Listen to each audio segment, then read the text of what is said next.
Hello students. मेरा नाम है अरुण शर्मा और आप सभी का अरुण कोचिंग क्लासेस में बहुत बहुत स्वागत है। स्टूडेंट्स, आज मैं आपको करवाऊंगा लास्ट चैप्टर और इसका नाम है financial statements of sole proprietorship with adjustments.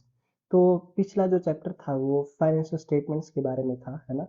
तो ये जो चैप्टर है ये भी फाइनेंशियल स्टेटमेंट्स के बारे में है, पर साथ में कुछ एडजस्टमेंट्स भी होंगी। ठीक है, विद एडजस्टमेंट्स के साथ अब हम इसको पढ़ेंगे। ओके, तो आइए शुरू करते हैं। तो यहाँ पे लिखा गया है, देखिए मैं आपको आराम से बिल्कुल धीरे धीरे इसको बताऊंगा। Financial statements are prepared from the trial balance. Trial balance के थ्रू जो है ये बनाई जाती है फाइनेंशियल स्टेटमेंट्स, है ना। The entries relating to accounts which appear in the trial balance have already been made. देखिए कुछ ऐसी एंट्रीज होती हैं, कुछ मतलब ऐसी एंट्रीज होती हैं किसी अकाउंट से रिलेटेड है, entries relating to accounts which appear in trial balance have already been made.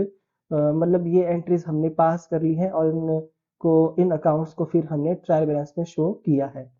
ठीक है, इसके अलावा there are may some expenses, कुछ ऐसे एक्सपेंसेस होते हैं which are related to current year, जो करंट ईयर से रिलेटेड है। ठीक है, but have not been paid and entries relating to them have not been passed. देखिए, तो यहाँ पे बोला गया था कि कुछ ऐसे अकाउंट से रिलेटेड एंट्रीज हैं, है ना। हमने ऐसी एंट्रीज पास की है किसी अकाउंट से रिलेटेड जिसको ट्रायल बैलेंस में शो कर दिया है, पर यहाँ पे कुछ ऐसे एक्सपेंसेस होंगे जो करंट ईयर से रिलेटेड होंगे, है ना, जो हमने पे नहीं किए हैं, उनको बोलते हैं आउटस्टैंडिंग एक्सपेंसेस। ठीक है, और कुछ ऐसी एंट्रीज होंगी, है ना, उनसे रिलेटेड कुछ ऐसी एंट्रीज होंगी जो हमने पास नहीं की होगी। और इन द सेम वे कुछ ऐसी इनकम्स भी होंगी विच हैव बीन अर्न, जिनको हमने कमा लिया है, जो एक्रूड है पर वो हमको रिसीव नहीं हुई है, तो ऐसी इनकम को बोलते हैं accrued income. Entries to them have not been made, और उसकी एंट्री भी हमने पास नहीं की होगी। ठीक है, so in order to know the true amount of profit and loss of the business of a particular year, किसी पर्टिकुलर ईयर के बिजनेस का प्रॉफिट और लॉस जानने के लिए, है ना, सही प्रॉफिट और लॉस जानने के लिए it is required that all expenses and incomes relating to that year, है ना, जो जितने भी एक्सपेंसेस है और इनकम्स हैं उस ईयर से related should be taken into consideration, है ना, वो हमको क्या करनी पड़ेगी, कंसिडरेशन में लेनी पड़ेगी, मतलब उसको जो है वो शो करना पड़ेगा। Okay, so for this purpose, इस पर्पस के लिए एडजस्टमेंट एंट्रीज को पास किया जाता है ना, चाहे वो एक्सपेंसेस की हो या इनकम्स की हो, है ना, जो कि हमारे करंट ईयर से रिलेटेड है ना। ठीक है, तो ऐसा करने से क्या होगा, एडजस्टमेंट एंट्री पास करने से, कि जो हमारा प्रॉफिट और लॉस का अमाउंट होगा वो ट्रू शो होगा और हमारी करेक्ट फाइनेंशियल पोजीशन जो है बैलेंस शीट फिर बताएगी। ओके, तो यहाँ पे फर्स्ट ऑफ ऑल दिया गया है कि एडजस्टमेंट एंट्रीज का ऑब्जेक्ट क्या है, कि क्यों एडजस्टमेंट एंट्रीज की जाती है, या इसको हम इंपॉर्टेंस भी बोल सकते हैं, है ना। तो यहाँ लिखा गया है adjustment entries are passed in order to assess the true amount of net profit और net loss of the business organisation. ठीक है, दूसरा पॉइंट है they help us to record those adjustments which were left और omitted, है ना, जो मतलब छूट गई हैं हमसे। ठीक है, या हम भूल गए हैं, हमने उसको रिकॉर्ड नहीं किया है, उनको रिकॉर्ड करने में हमारी हेल्प करती है ये। They assist us to separate all financial transaction into year wise category, year wise category में फाइनेंशियल ट्रांजेक्शन को सेपरेट करने में हमारी हेल्प करती है एडजस्टमेंट एंट्रीज, है ना, तब हम इसको करते हैं। The financial statements of particular year include only those entries which belong to the current year, जो करंट ईयर से रिलेटेड होगी वो एंट्री ही आएगी, है ना। If it rules out the previous and forthcoming year entry as required under the basis of accrual basis of counting, मतलब कुछ ऐसा खर्चा जो प्रीवियस ईयर का अभी तक करंट ईयर में पे नहीं हुआ है ना, और या नेक्स्ट ईयर का जो खर्चा है ना, उससे रिलेटेड जो भी अकाउंटिंग की जाएगी, जो भी एंट्रीज पास की जाएगी वो एक्रुअल बेसिस पे होगी। ठीक है, एक्रुअल बेसिस पे कैसी होगी वो मैं आपको बता दूंगा यहाँ पे बिल्कुल करके। और इसके अलावा जो adjustment entry provided us the room for making various provisions which are made at the end of the year, है ना, after assessing the entire year's performance. तो स्टूडेंट्स ये इसकी ऑब्जेक्टिव्स है ना, आप यहाँ से इसको पढ़ लेना, लर्न कर लेना फिर। ओके, तो उसके बाद देखिए अब ये मोस्ट इंपॉर्टेंट पार्ट जो है शुरू होता है चैप्टर का। यहाँ पे वन बाय वन करके जो है वो आपके पास क्या दी है, एक्सप्लेनेशन दी है, जो भी इंपॉर्टेंट एडजस्टमेंट एंट्रीज है जिनको आप पढ़ेंगे। तो ये शुरू करते हैं। सो फर्स्ट ऑफ ऑल है हमारे पास क्लोजिंग स्टॉक और क्लोजिंग इन्वेंट्री। तो क्लोजिंग स्टॉक कौन सा स्टॉक है, goods remaining unsold eight the end of an accounting year. ठीक है, जो गुड्स हमारी अनसोल्ड है, जिसको हमने नहीं बेचा है, eight the end of accounting year जो हमारे पास पड़ी है वो क्लोजिंग स्टॉक है ना। यानी कि 31 मार्च को जो स्टॉक हमारे पास है वो क्लोजिंग स्टॉक है। इट कंसिस्ट फिनिश्ड प्रोडक्ट, तो इसमें finished product, raw material, work in progress को इंक्लूड करते हैं। It is valued at lower of cost और market price whichever is lower. तो देखिए क्लोजिंग स्टॉक की वैल्यूएशन कैसे होती है, मार्केट प्राइस और cost price whichever is less. ठीक है, जैसे हमारी कॉस्ट प्राइस है 90,000, हमारी मार्केट वैल्यू या नेट रियलाइजेबल वैल्यू है 1 लाख, तो क्लोजिंग स्टॉक की जो वैल्यू होगी वो 90,000 होगी, विच एवर इज लोअर। तो यहाँ पे कम अमाउंट क्या है, 90,000। अच्छा सपोज करिए इसी कैटेगरी में जैसे कॉस्ट प्राइस 90,000 है, अब जो है हमारा जो मार्केट प्राइस है वो 85,000 हो जाता है, तो दूसरे केस में 85,000 कम है, तो जो मार्केट प्राइस होगी वो क्लोजिंग स्टॉक की रियल वैल्यू हो जाएगी 85,000। ठीक है, आई होप आपको समझ में आ गया होगा मार्केट प्राइस और cost price whichever is lower. उसके बाद देखिए स्टूडेंट्स ये कुछ जरूरी बातें हैं, इनको नोट डाउन आप कर लेना है ना। उसके बाद देखिए वैल्यूएशन ऑफ क्लोजिंग स्टॉक जो होती है वो किस प्रिंसिपल के अकॉर्डिंग होती है, वो होती है प्रिंसिपल ऑफ कंजर्वेटिज्म। ठीक है, तो प्रिंसिपल ऑफ कंजर्वेटिज्म क्या बोलता है कि जितनी भी हमारी लॉसेस होती है उनको एंटिसिपेट किया जा सकता है, मतलब उनका अनुमान लगाया जा सकता है, और जो हमारी लॉसेस होती है उसके लिए रिजर्व बनाया जाता है। जो रिजर्व जो होता है हमारा है ना, रिजर्व या जो प्रोविजन होता है वो नहीं बनाया जाता प्रॉफिट के लिए। ठीक है, while unrealised gain must be ignore. ठीक है, समझ रहे हैं ना बात को, ये कंजर्वेटिज्म के अकॉर्डिंग है ये क्लोजिंग स्टॉक की जो भी वैल्यूएशन है। ओके, सो ये कुछ इंपॉर्टेंट बातें हैं है ना।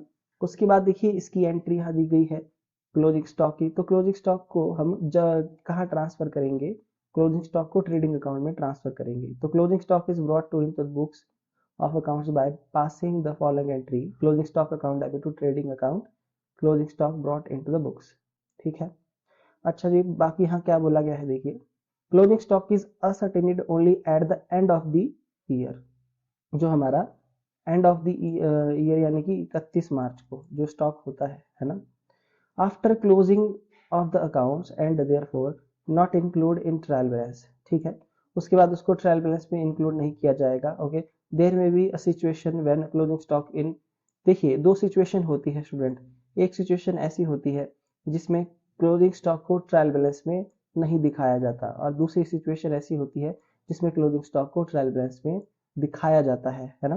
तो देखिए तो यहाँ पे बोला गया है when closing stock is mention outside the trial balance. देखिए तो जब क्लोजिंग, ये पहली सिचुएशन है, ये पहला केस है, ध्यान से देख लीजिए है ना। डबल इफेक्ट और सिंगल इफेक्ट मैं आपको बताऊंगा हर एक ट्रांजेक्शन का। जब क्लोजिंग स्टॉक मेंशन है आउटसाइड द ट्रायल बैलेंस, तो उसका जो इफेक्ट होगा वो दो टाइप का इफेक्ट होगा। पहला इफेक्ट पड़ेगा ट्रेडिंग अकाउंट पे, दूसरा बैलेंस शीट पे। ठीक है, तो ट्रेडिंग अकाउंट पे क्या इफेक्ट पड़ेगा, उसको क्रेडिट साइड में शो करेंगे ट्रेडिंग अकाउंट की, जो मैंने आपको बताया है, और बैलेंस शीट में उसको as a current asset show करेंगे एसेट साइड में। ठीक है, तो ये दो चीजें आप लिख लेना है ना। अच्छा जी ये केस था when closing stock is mention outside the trial balance. अच्छा उसके बाद है जब क्लोजिंग स्टॉक को मेंशन किया जाएगा ट्रायल बैलेंस के अंदर दिया होगा अगर आपको क्वेश्चन में, तो उसका जो इफेक्ट होगा वो क्या होगा, देखिए उसको ट्रेडिंग अकाउंट में एक तो शो नहीं करेंगे, उसको सिर्फ बैलेंस शीट में शो करेंगे, उसका सिंगल इफेक्ट होगा। तो यहाँ लिखा गया है, ध्यान से मैं आपको बता देता हूँ, देखिए closing stock is mention in the trial balance. Okay, so इसका मतलब क्या है, it has already been adjusted in the purchases along with opening stock. तो उसको परचेज में से एडजस्ट किया जा चुका है ओपनिंग स्टॉक के साथ है ना। सो ट्रायल बैलेंस में क्या होगा, एडजस्टेड परचेजेस और क्लोजिंग स्टॉक को ही दिखाया जाएगा, वहां पे ओपनिंग स्टॉक को नहीं दिखाया जाएगा। ओके, तो एडजस्टेड परचेज हमको निकालनी पड़ती है कई बार, net purchases plus opening stock minus closing stock है ना। तो देखिए, जब भी आपके पास क्लोजिंग स्टॉक, ये दूसरा केस है, जब वो ट्रायल बैलेंस के अंदर दिया होता है तो आप ट्रेडिंग अकाउंट में क्लोजिंग स्टॉक को शो नहीं करते क्रेडिट साइड में, ठीक है।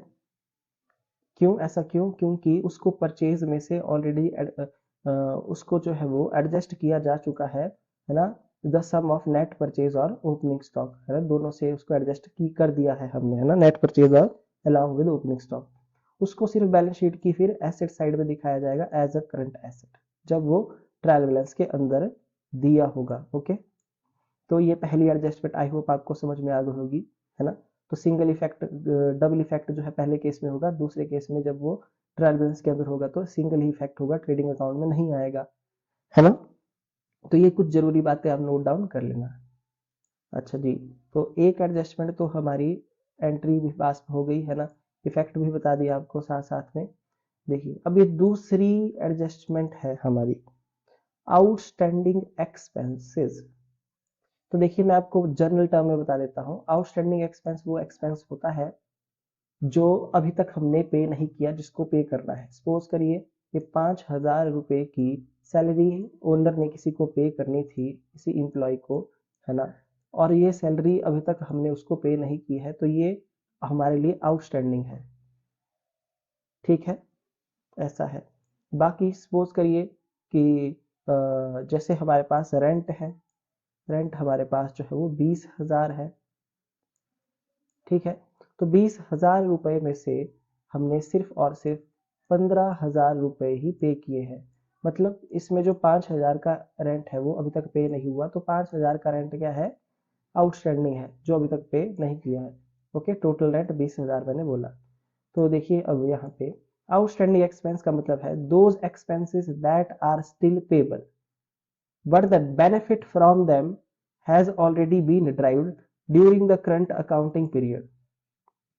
ओके, तो आउटस्टैंडिंग एक्सपेंसेस वो एक्सपेंसेस होते हैं जिनको हमने अभी तक पे नहीं किया है, या जिनका बेनिफिट तो हमको मिल चुका है ना, मिल चुका है करंट ईयर में, पर हमने अभी तक उसको पे नहीं किया है।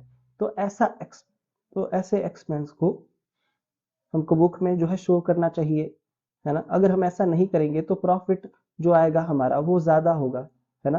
देखिए, यहाँ क्या बोल रहा है, such expenses must essentially be brought into the books of account so that profit is not overstated. तो प्रॉफिट ज्यादा फिर हम मतलब फिर हम प्रॉफिट जो है ज्यादा शो नहीं होगा, मतलब ट्रू प्रॉफिट शो होगा, और जो बैलेंस शीट होगी वो भी ट्रू पिक्चर उसकी आएगी। ओके, तो outstanding expense are commonly incurred in case of, जैसे salary outstanding, wages outstanding, utility, utility में वाटर और इलेक्ट्रिसिटी एक्सपेंसेस आते हैं, है ना।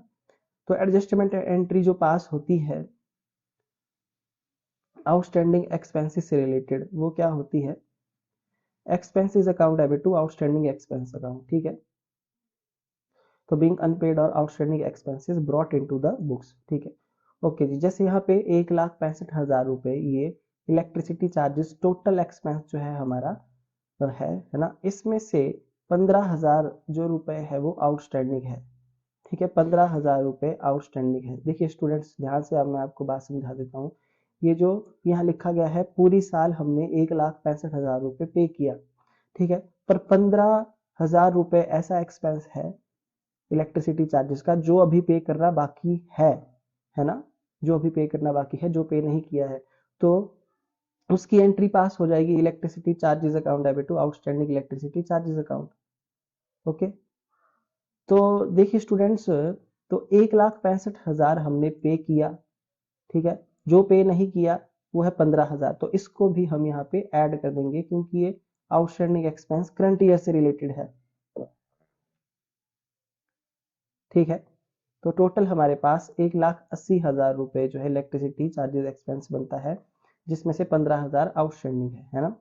तो स्टूडेंट, जो electricity charges account is close by, देखिए सबसे पहले तो इसको प्रॉफिट एंड लॉस अकाउंट में दिखाया जाएगा, है ना, प्रॉफिट एंड लॉस अकाउंट में दिखाया जाएगा इलेक्ट्रिसिटी चार्जेस अकाउंट को,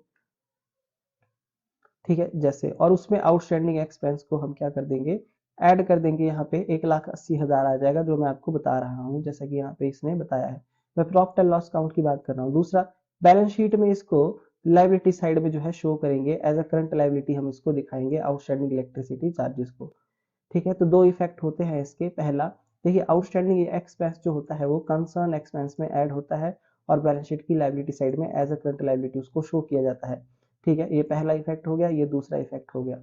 ठीक है, तो ये दो इफेक्ट कब होंगे, जब आउटस्टैंडिंग एक्सपेंस कहाँ दिया होगा, ट्रायल बैलेंस के बाहर। देखिए in the next accounting period when the outstanding expense जो है हमने अगर पे कर दिया है तो उसकी एंट्री आएगी outstanding electricity charges account debit to bank. Okay, अच्छा जी, the above treatment applies to all expenses that have not been mentioned in the trial balance but stated out। देखिए जो मैंने आपको ये डबल इफेक्ट बताया कि एक तो ये कंसर्न एक्सपेंस में ऐड हो जाएगा और बैलेंस शीट की इसको लाइबिलिटी साइड में शो करेंगे स्टूडेंट्स, है ना, दो इफेक्ट बताए।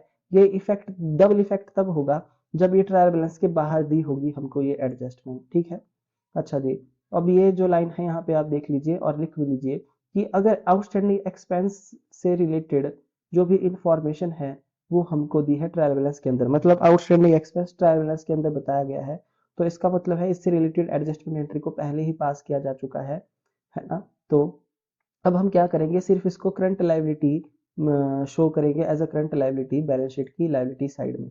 तो ये बैलेंस शीट की लायबिलिटी साइड में ही आएगा और एक कब आएगा, जब ये दूसरा केस है, जब वो ट्रायल बैलेंस के अंदर दिया होगा।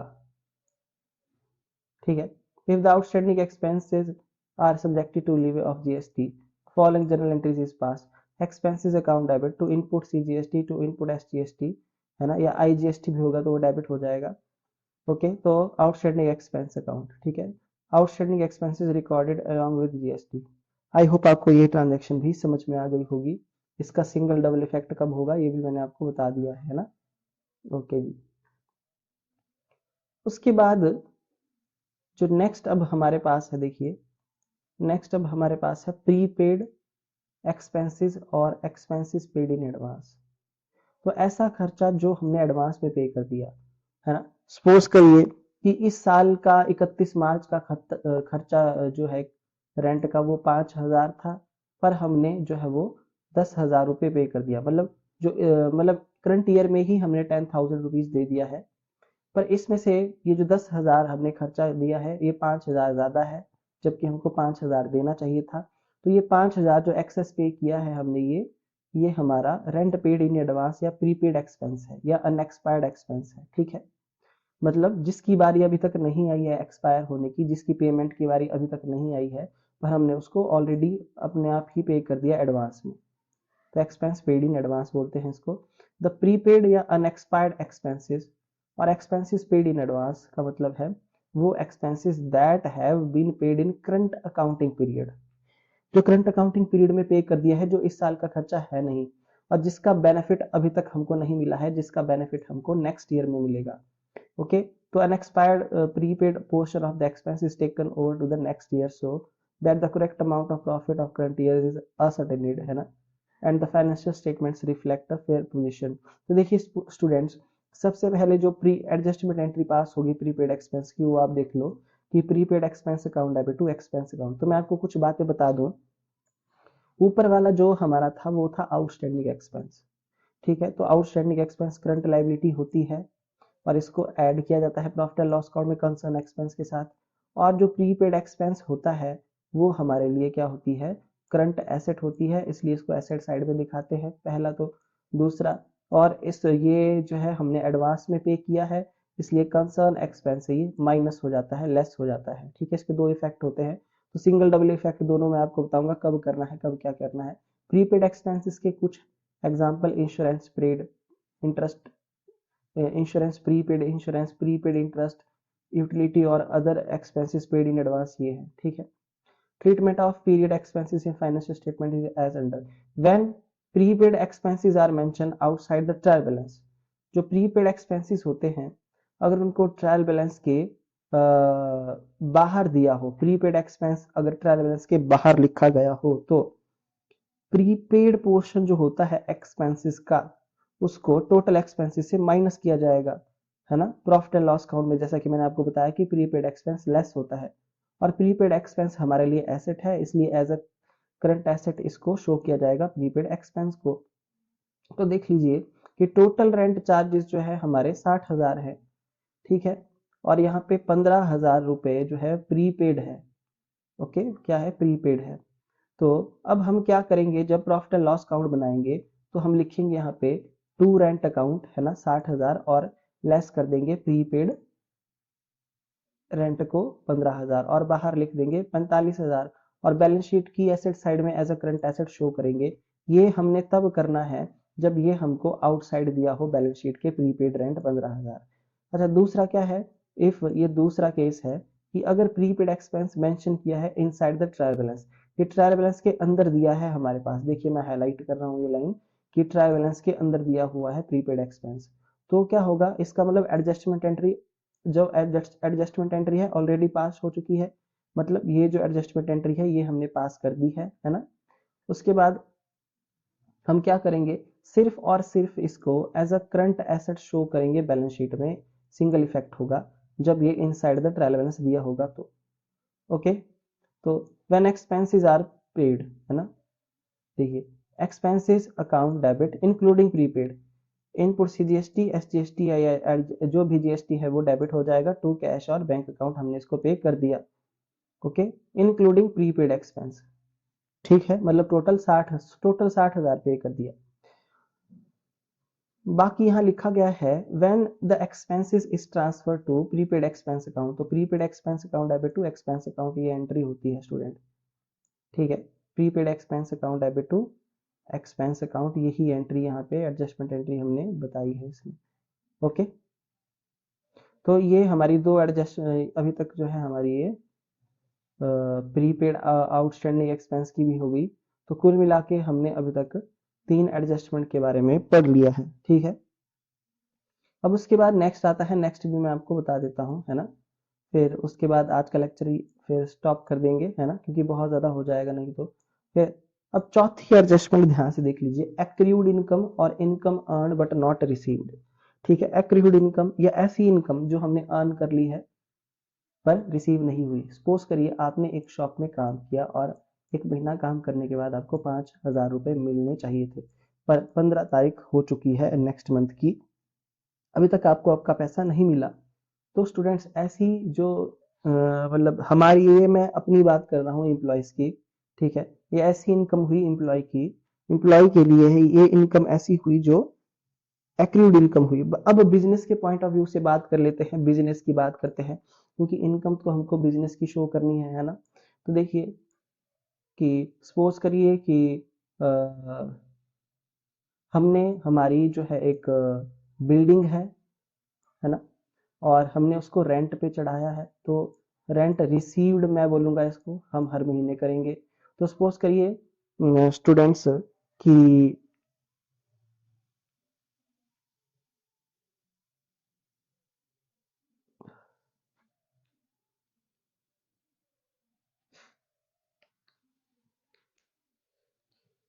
तो ये एक्रूड इनकम कब मानी जाएगी, रेंट रिसीव्ड एक्रूड इनकम कब माना जाएगा? जो हमको अभी तक मिला नहीं होगा, है ना। सपोज करिए जिसको भी हमने रेंट पे दिया उसने हमको रेंट पे नहीं किया, मतलब ये ऐसी इनकम है जो रिसीव नहीं हुई, है ना। जैसे लास्ट मार्च मंथ का जो रेंट 5,000 रुपए है वो अभी तक ओनर को, बिल्डिंग का जो ओनर है उसको मिला नहीं, तो उसके लिए तो 5,000 इनकम है। तो मतलब उस पर्सन ने तो इसको बिल्डिंग को यूज कर लिया मार्च में, पर 5,000 पे नहीं किया, तो मतलब ये इनकम जो है ओनर ने कमा ली है, हमने कमा ली है, पर ये रेंट हमको अभी तक नहीं मिला। तो ऐसी इनकम जो कमा ली है पर रिसीव नहीं हुई है, एक्रूड इनकम मानी जाएगी। तो एक्रूड इनकम का मतलब है that income that has been earn, जो कमा ली है करंट ईयर में, पर but not has been received, जो अभी तक रिसीव नहीं हुई है till the end of accounting period. जैसे कि रेंट रिसीवेबल जिसकी मैं बात कर रहा हूँ कि 5,000 का रेंट अभी तक नहीं मिला, commission receivable, interest on investment due but not yet received, ये कुछ एग्जांपल्स हैं इनके एक्रूड इनकम के। तो actual concept in accounting guide the treatment of such income, क्या income earn but not received in the final account so that profit and loss of the business do not remain understated, ठीक है, कि जिससे वो कम ना आए। Okay, तो देखिए सबसे पहले तो आपकी एक एडजस्टमेंट एंट्री पास होगी, accrued income account debit to income account, income earned but not received yet, okay. ये एडजस्टमेंट एंट्री पास कर ली। दूसरा देखिए, अब इसका ट्रीटमेंट बताया गया है। देखिए यहाँ पे कि पहला केस है स्टूडेंट ये, when accrued income trial balance के बाहर दी गई है। ठीक है, ये पहला केस है। Accrued income is shown as, तो इसको हम ऐड करेंगे कंसर्न इनकम में। क्रेडिट साइड में जो भी इनकम होगी हमारी, उसको कंसर्न इनकम में ऐड किया जाएगा। एक्रूड इनकम ऐड होती है, एक्रूड इनकम ऐड होती है स्टूडेंट्स। ठीक है, एक्रूड इनकम ऐड होती है, ये पहला इफेक्ट होता है इसका कंसर्न इनकम में। और entire amount of income is accrued, it is simply shown total sum accrued on the credit side of profit and loss account. So accrued income is shown on the, देखिए दूसरा, जो accrued income होती है वो asset होती है, तो उसको बैलेंस शीट की एसेट साइड में दिखाया जाता है एज अ करंट एसेट। ये दूसरा इसका इफेक्ट होता है। ठीक है, तो देखिए जैसे कि यहाँ पे बताया गया है, कमीशन रिसीव्ड यहाँ लिखा गया है during the year 2 lakh, commission earn but not received 40,000। तो हम क्या करेंगे, अब जैसे प्रॉफिट एंड लॉस अकाउंट हमारे पास दिया होगा तो उसकी क्रेडिट साइड में लिखेंगे बाय कमीशन रिसीव्ड 2 लाख अंदर, और एक्रूड कमीशन एक्रूड 40,000 ऐड कर देंगे, 2,40,000 बाहर लिख देंगे और बैलेंस शीट की एसेट साइड में दिखाएंगे। ये पहला इफेक्ट हो गया इसका, और ये दूसरा इफेक्ट हो गया। पर जब ये हमको ट्रायल बैलेंस के बाहर दी होगी एक्रूड कमीशन। ठीक है, तो इफ एक्रूड, देखिए और दूसरा केस क्या है, अगर हमारा एक्रूड इनकम ट्रायल बैलेंस के अंदर दी गई है, ये जो हमारी एक्रूड इनकम है ट्रायल बैलेंस के अंदर दी गई है, तो इसके लिए एक एडजस्टमेंट एंट्री, इसका मतलब है ऑलरेडी हमने पास कर दी है, क्योंकि एक्रूड इनकम ट्रायल बैलेंस के अंदर दे दी गई है। ठीक है, तो अब हम क्या करेंगे, the concern income account does represent total sum of income that has been received, also the portion that is accrued due but not received, so accrued income is shown on only the balance sheet। देखिए बोलना क्या चाहता है, ध्यान से मेरी बात को समझ लीजिए। इसका मतलब यह है कि adjustment entry has already been passed for it before the trial balance बनाने से पहले ही हमने एडजस्टमेंट एंट्री को पास कर लिया है, मतलब ओके। और इसका जो इफेक्ट होगा वो ये होगा कि इसको, इस इनकम को हम अब क्या करेंगे, बैलेंस शीट में as a current asset show करेंगे। मतलब इसका सिंगल इफेक्ट होगा कब, जब एक्रूड इनकम जो है एसेट, जब एक्रूड इनकम ट्रायल बैलेंस में दिया होगा। ओके, मतलब ट्रायल बैलेंस के बाहर नहीं, ट्रायल बैलेंस के अंदर, तो सिंगल इफेक्ट होगा। ठीक है,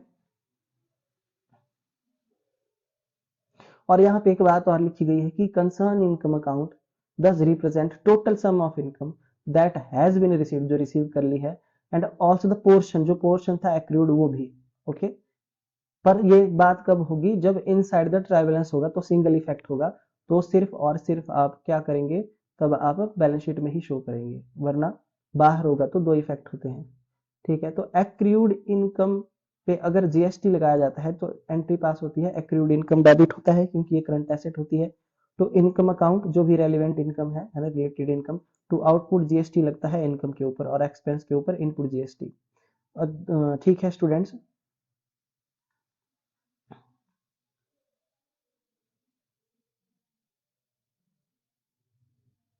सो ये था हमारा इनकम एक्रूड का, है ना, या एक्रूड इनकम का। ठीक है, और दूसरी जो क्लोजिंग एंट्री होती है इसकी, एडजस्टमेंट एंट्री, वो तो यहाँ दे दी गई है, accrued income to relevant income account, है ना, ये तो विद जीएसटी के साथ है। ओके, एक एंट्री इसमें आ जाएगी।